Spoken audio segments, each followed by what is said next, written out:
ఓం నమః శివాయ. సాగర సంగమం చిత్రంలో జానకిగారు పాడిన, వేటూరి రచించిన ఈ గీతం యొక్క అర్థం. ఓం నమః శివాయ, ఓం నమః శివాయ. శివుడికి నా నమస్కారం.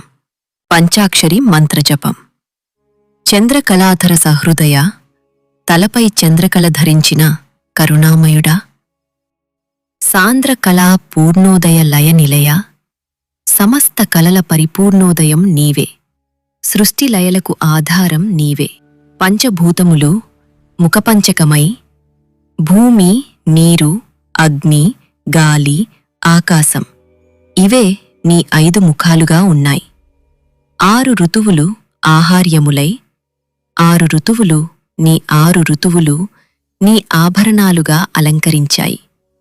ప్రకృతి పార్వతి నీతో నడిచిన 7 అడుగులే స్వరసప్తకమై, ప్రకృతి స్వరూపిణి పార్వతీదేవితో నీవు వేసిన 7 అడుగులు సంగీతంలోని సప్తస్వరాలుగా మారాయి.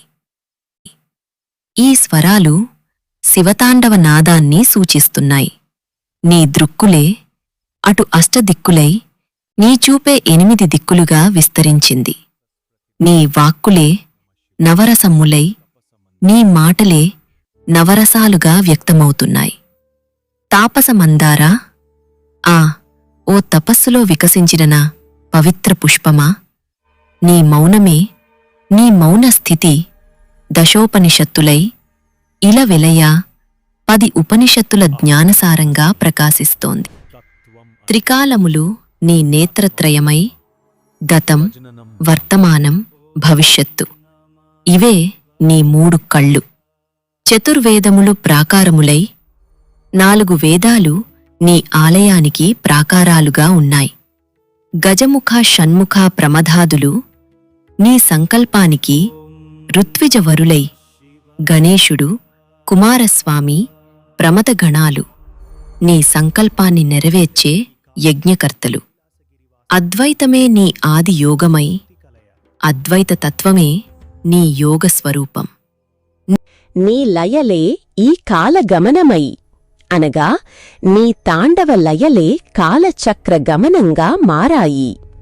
కైలాసగిరివాస నీ గానమే, అనగా కైలాస పర్వత నివాసి నీ నాదమే విశ్వగానం. జంత్రగాత్రముల శృతి కలయ, అనగా సర్వవాద్య గాత్రాల శృతులు నీలో ఏకమవుతున్నాయి. ఓం నమః శివాయ. మళ్ళీ పరమశివునికి ప్రణామం.